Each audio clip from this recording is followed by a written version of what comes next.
Кабинеттиңерге барганга үлгүрбөй каласыңар. Акылбек Жапаров атка минерлерге эскертүү берди. Токтогул ГЭСтеги суунун аздыгы олуттуу кедергесин тийгизеби? Кыштан чыгуунун камылгасы өкмөттүн абалы. Пенсия көтөрүлөт, бирок жашоо минимумуна жетеби? Ушул жана башка жаңылыктар менен тааныштырып, эфирде күн жүрүш маалымат программасы, студияда Мирлан Маматалиев. Саламатсыздарбы?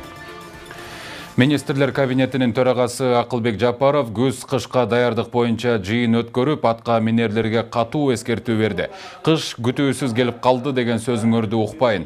Кышка даярдык 100% болушу керек. Былтыр Майлы Суу шаарында болгон окуя сыяктуу жагдайлар дагы кайталанса, дароо жумуштан бошоп, кабинетиңерге барганга үлгүрбөй каласыңар, деди өкмөт башчы. Ошондой эле ал ар бир үй бүлөнү эмитен кышка даярданып, суук түшкөнчө турак жайын жылуулап, көмүр камдап алууга чакырды. Ал эми электр энергиясын үнөмдөө боюнча элге түшүндүрүү иштерин жүргүзүүгө тапшырма берген. Быйыл Токтогул суу сактагычындагы суунун көлөмү 11,416 миллиард куб метрди түзүп, 2022 жылдын ушул мезгилине салыштырмалуу 1,921 миллиард куб метрге аз чогулду. Бул туурасында энергетика министри Таалайбек Ибраев жогорку кеңештин ишеним фракциясынын жыйынында билдирди. Бүгүн ишеним фракциясы өкмөттүн 2023-2024 жылдын күз-кыш мезгилине карата даярдык туурасында маалымат укту. Кычыроон мезгилинде Кыргызстанда электр жарыгы өчпөйбү? Быйылкы кышка болгон даярдык кандай? Жыйындын жүрүшү туурасында кийинки материалда.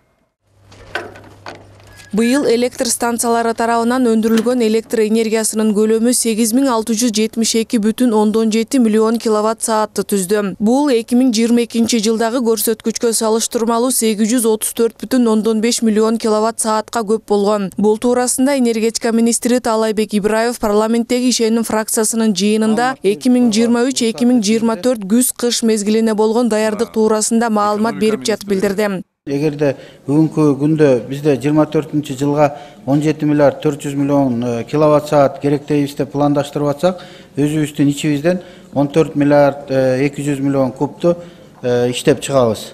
Ошондо жана 3 миллиард 200 миллион кошкондо, ошондо 17 миллиард 400 миллион куб бизге электр энергиясы колдонулат. Ошондой эле ГЭС курууну көздөгөн ишкерлерге да атайын шарттар түзүлгөн. Анда инвесторлор чыгымын акташ үчүн 15 жылдык жеңилдетилген убакыт берилип, жарыкты 4 сом 42 тыйындан сатып алуу каралган. Жер маселеси толугу менен чечилип, электр энергиясын башка жакка да сата алышат. Ал эми жыйындын жүрүшүндө депутаттар көмүрдүн баасына да токтолушту. Көмүргө болгон бааны жөнгө салууда мамлекеттик органдардын ролу кандай болот жана ушул механизмди сиздер кандай жол менен ишке ашырасыздар? Бул көмүрдүн баасын антимонопольный комитет коюп берет.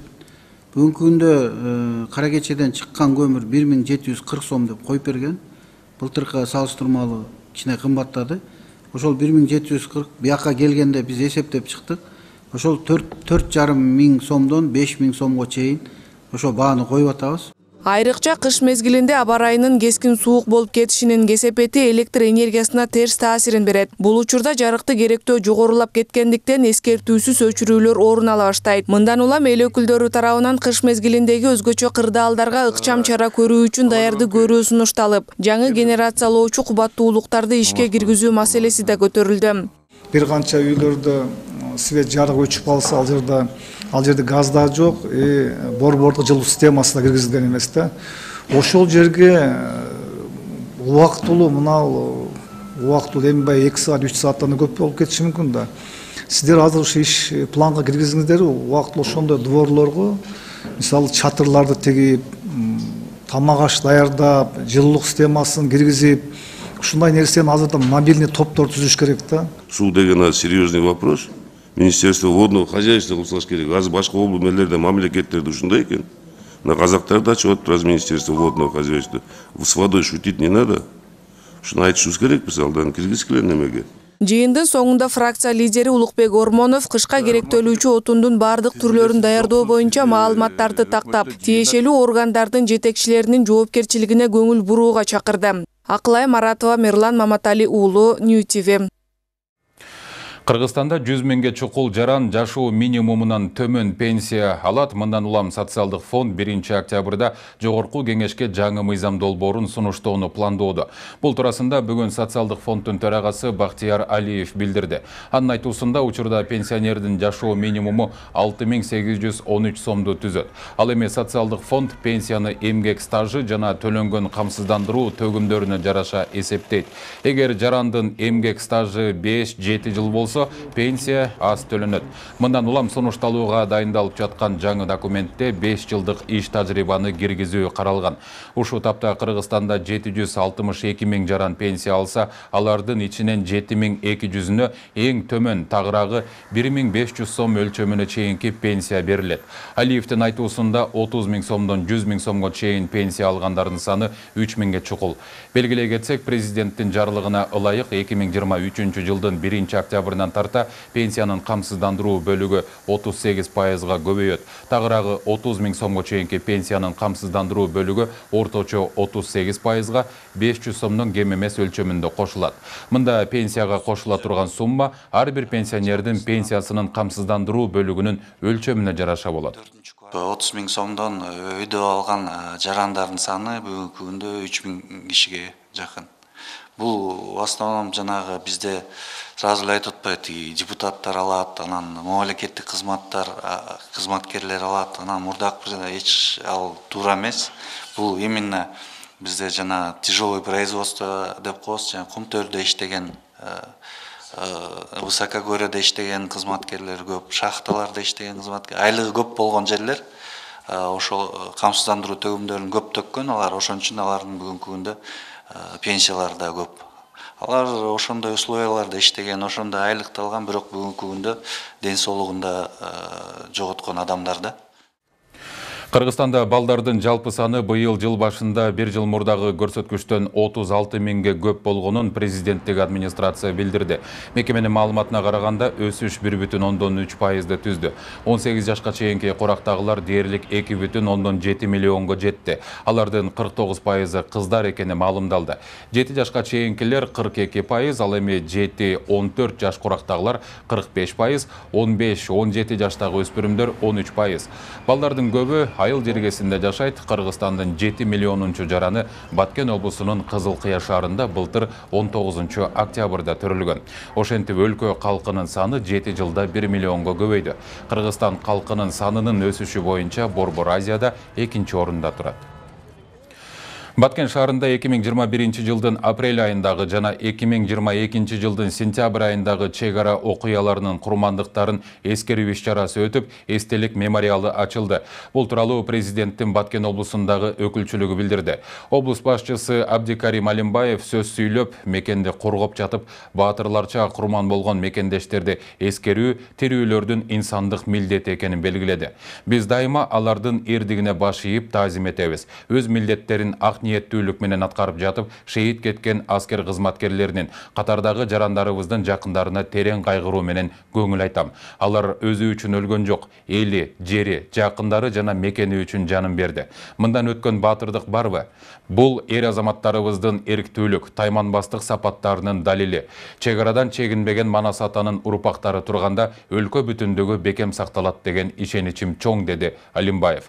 Иш-чарада каза болгон мекендештерге арналып Куран окулду. Белгилей кетсек, эстелик мемориалында чек ара чырында каза болгон кичинекей Мадина колуна 7 көгүчкөн кармап турат. Мадина Рахматжанова 2021 жылдын апрелинде чыккан жаңжалда көз жумган. Секелек болгону 12 жашта эле. Эстелик мемориалынын автору жергиликтүү скульптор Абдисапар Калматов. УКМКнын чек ара кызматы бүгүн Кыргыз-Казак чегиндеги Ак Тилек автожол жана Кара Суу автожол өткөрүү жайларында жүк ташуучу унаалардын кезеги пайда болгонун маалымдады. Саат 16:00 карата Ак Тилек автожол өткөрүү жайынын маңдайында Кыргызстандан чыгууга кезекте 140 автоунаа турган. Казакстан тараптан Кыргызстанга кирүүгө 40 автоунаа кезек күтүүдө. Кыргыз-Казак мамлекеттик чек арасында жүк ташуучу унаалардын топтолуусу күз мезгилинде жүк ташуунун агымы көбөйгөнүнө байланыштуу болууда. болууда. Айрыкча айыл чарба азык-түлүгүнүн Кыргызстандан башка өлкөлөргө экспортталышы себеп болот. Транспорт каражаттарынын топтолуусу циклдык мүнөзгө ээ деп айтылат маалыматта. Чек ара кызматы Кыргыз тараптан да, Казак тараптан да эч кандай чектөөлөр жок экенин белгилеп, эки мамлекеттин өткөрүү жайлары штаттык режимде иштеп жатканын кошумчалайт. Улуттук банктын маалыматына караганда, чет өлкөдө иштеп жүргөн мекендештер ушул жылдын июль айында өлкөгө 145 миллион доллардан ашык акча которгон. Бул май айына караганда дээрлик 18 миллион долларга аз. Которулган акчанын басымдуу бөлүгү Орусияга туура келет. Андан кийин алыскы чет мамлекеттер турат. Мигранттардын жыл башынан бери которгон акчасы 1 миллиард 107 миллион долларды түздү. Бул өткөн жылдын ушул мезгилине салыштырмалуу 31,5%га аз. Президент Жапаров бүгүн Бишкек шаарынын музыкалык билим берүү мекемелеринин ишмердигин күтүүсүз барып текшерди. Бул тууралуу президенттин маалымат катчысы Эрбол Султанбаев билдирди. Тактап айтканда, ал Абдыраев атындагы республикалык атайын орто музыкалык мектеп-интернатына жана Көрөнкеев атындагы Кыргыз мамлекеттик музыкалык окуу жайына барды. Мамлекет башчысы окуу корпустарын карап чыгып, балдардын окуу шарттары жана процесси менен таанышты. Күтүүсүз барып текшерүүнүн жыйынтыгында президент Жапаров эки мектепте тең капиталдык оңдоо иштерин жасоону, билим алуу үчүн тийиштүү шарттарды түзүүнү, ошондой эле эки мектептин аймагында балдар үчүн жатаканалардын жаңы имараттарын куруп баштоону тапшырды деп айтылат маалыматта. Абдыраев атындагы мектеп-интернат совет мезгилинде курулуп, окуу корпустары оңдоп түзөөгө муктаж. Балдар жатаканасынын имараты болсо кейиштүү абалга келген. Аталган музыкалык окуу жай 1939 жылы курулуп, 2015 жылы имараттын маңдайкы бөлүгү гана оңдолгон. Жетекчиликтин маалыматы боюнча эч качан капиталдык реконструкциялоо жүргүзүлгөн эмес. Кыргызстандагы кесиптик лицей жана колледждердин жетекчилери сынак аркылуу тандалат. Мындан ары конкурстан өтүп келген директорлор 5 жылдык мөөнөткө дайындалып, андан ашык иштегендери кызматтан алынмай болду. Сынактын биринчи этабы 18 сентябрга белгиленди. Бул тууралуу Билим берүү жана Илим министрлигинин башкармалык башчысы Гүлнур Мамырова билдирди. Анын айтымында, республика боюнча 100 кесиптик лицейдин 46-сында директорлук кызмат үчүн сынак өтөт. Калган жетекчилердин дайындалганына 5 жыл боло электигине байланыштуу бул жолку сынакка катышпайт. Жаңы кабыл алынган билим берүү жөнүндө мыйзамга ылайык 5 жылдан ашууну иштеген жетекчилер сынакка катышуусу керек. Бизде 20-30 жылдан бери иштеп жаткан директорлор бар. Максат аларды кетирүү эмес, сынак менен кабыл алуу. Бул жеке менчик эмес, мамлекеттик лицейлер. Былтыр мектептерде өткөн сынактар эми лицейлерде, колледждерде, кийин бала бакчаларда дагы өтөт. Директорлук кызматка талапка жооп бергендердин бардыгы катыша берет. Жаш курагына чектөө жок.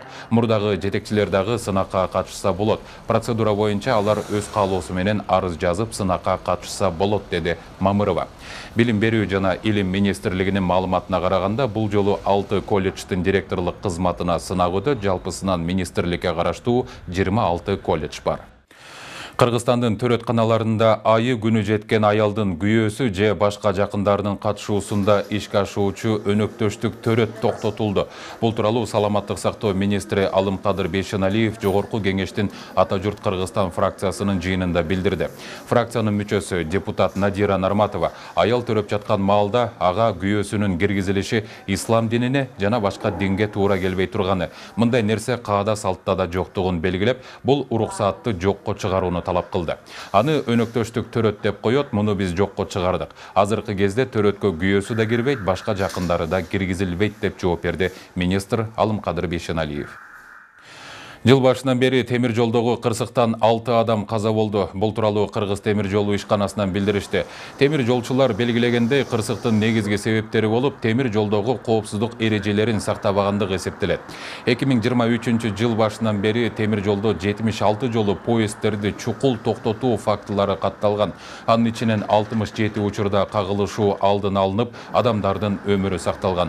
Тилекке каршы 3 адам жаракат алып, 6 адам каза болгон деп жазылат маалыматта. Қытайдың Ханчжоу шаарында өтө турган Азия ойындарына Кыргызстандан 164 спортчу катышат. Алардын катарында Айсылуу Тыныбекова, Мээрим Жуманазарова, Акжол Махмудов, Айбек Кубанычбек уулу, Гүлшанай Сатарова өңдүү бир катар белгилүү спортчулар бар. Азия ойындарынын ачылуу аземи 23 сентябрда өтөт.